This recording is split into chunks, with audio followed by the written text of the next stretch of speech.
Bonjour à tous, comme Rodolphe Rocher ici présent ne l'est pas avec vous sur Paris, on va faire ça sous forme de petite interview pour vous expliquer un petit peu le cadre du mécénat de compétences. Voilà, Rodolphe, bonjour. Bonjour.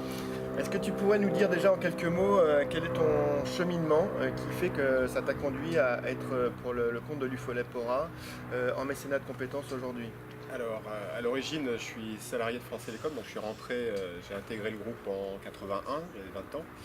En parallèle, j'étais sportif de haut niveau, du karaté, et puis je suis passé au triathlon, donc c'est pareil, j'ai conservé ce statut au sein du groupe, avec quelques avantages.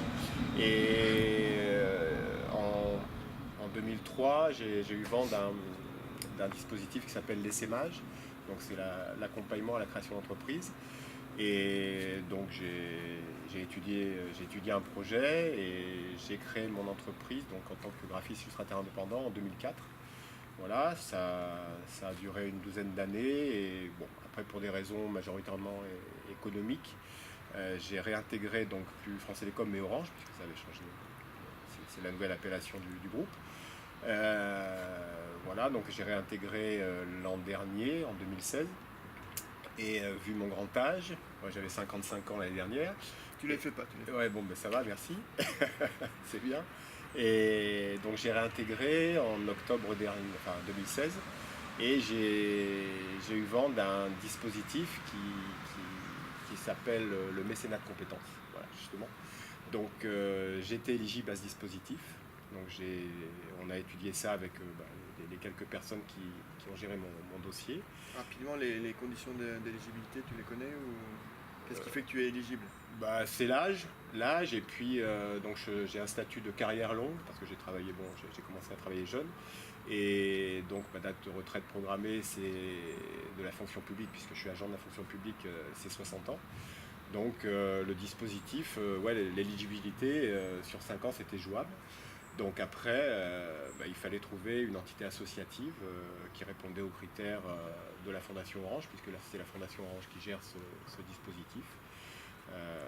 Donc comme on avait déjà travaillé ensemble lorsque j'étais indépendant, on avait travaillé sur un chouette dossier. Là, quand on était jeune et beau et qu'on avait des cheveux. Voilà, tout à fait. Non, j'avais pas de cheveux, enfin je sais plus.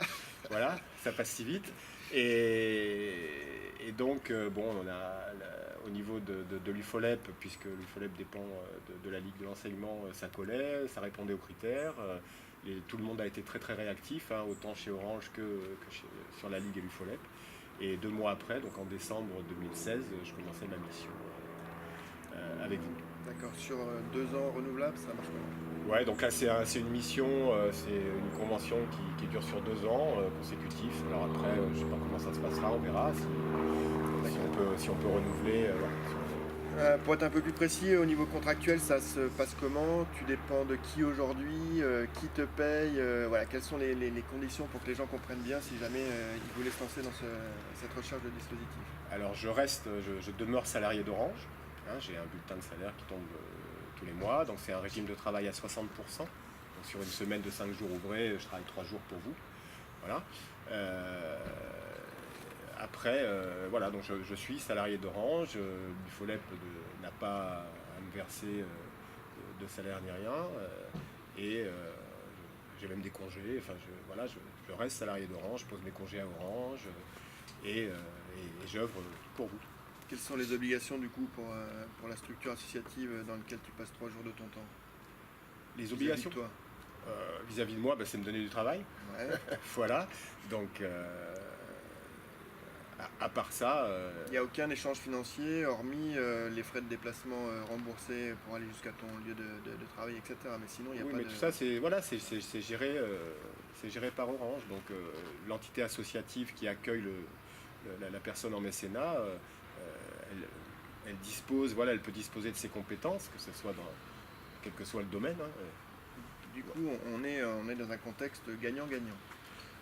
Oui, voilà, c'est vraiment très très très intéressant.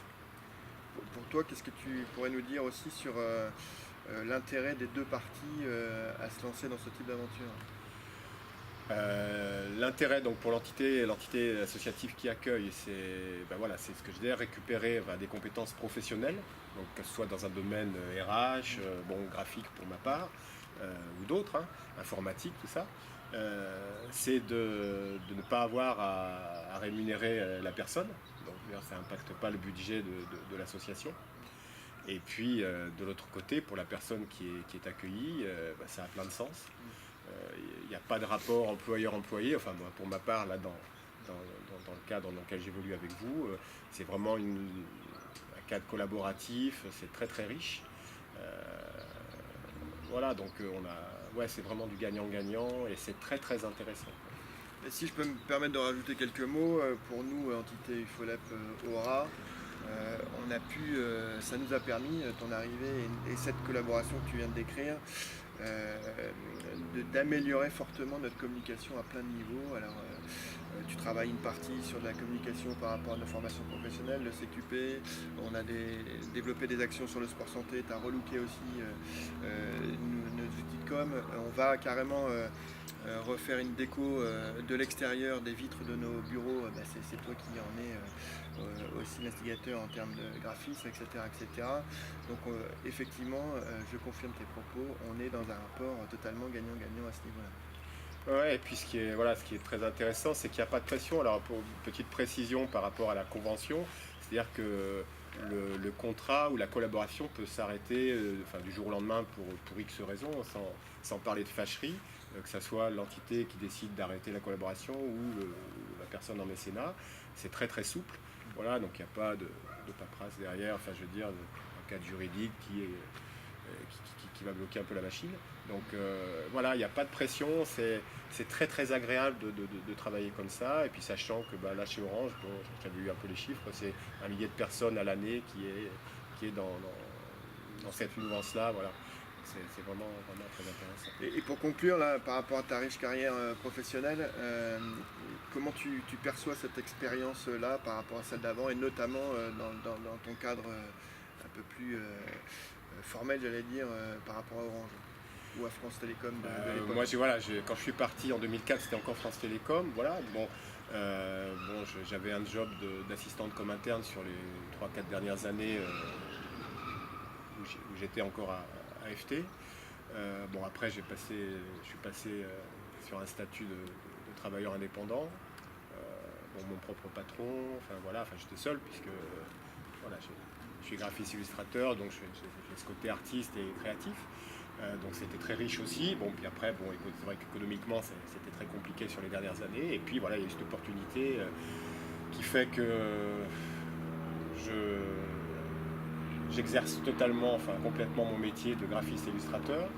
Et ce qui est très intéressant pour moi, hormis au-delà de la collaboration et de la richesse, parce que je travaille avec une équipe, je suis obligé de faire c'est pas du cirage de pompe là, mais je travaille vraiment avec des gens géniaux. Donc Cédric est quelqu'un de très brillant et que j'apprécie énormément. Voilà, donc on va le couper au montage. Non, mais on ne le coupera pas. Voilà. Et puis il y a d'autres personnes, dont Bruno qui est en train de filmer, Niels, etc. Voilà, qu'on ne voit pas à l'écran. Mais donc la collaboration est vraiment très très riche. Humainement, c'est exceptionnel. C'est très dynamisant puisque Bruno et Niels dont je parle sont très jeunes aussi. Voilà. Et donc il y a un cadre, pour moi, c'est assez exceptionnel. Et puis, ce qui est très intéressant pour moi, au-delà de cette collaboration avec les personnes dont je parle, dont toi, c'est que tout ce que je fais est publié, diffusé, édité, ventilé.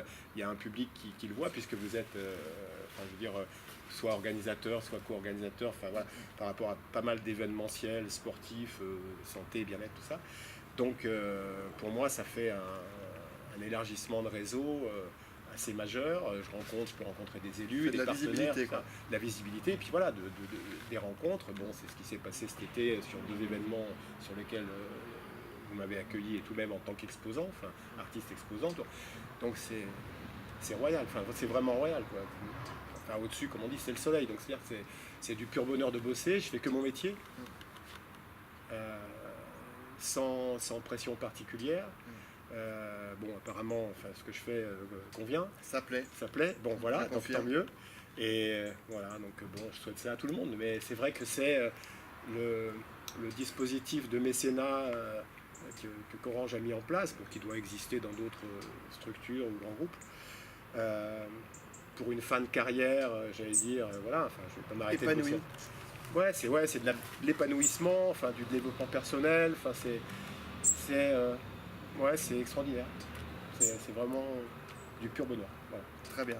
Et juste pour conclure, vous avez un rapide aperçu du talent de Rodolphe, ni plus ni moins que sur son magnifique t-shirt. Merci Rodolphe, merci à vous. Merci. À bientôt.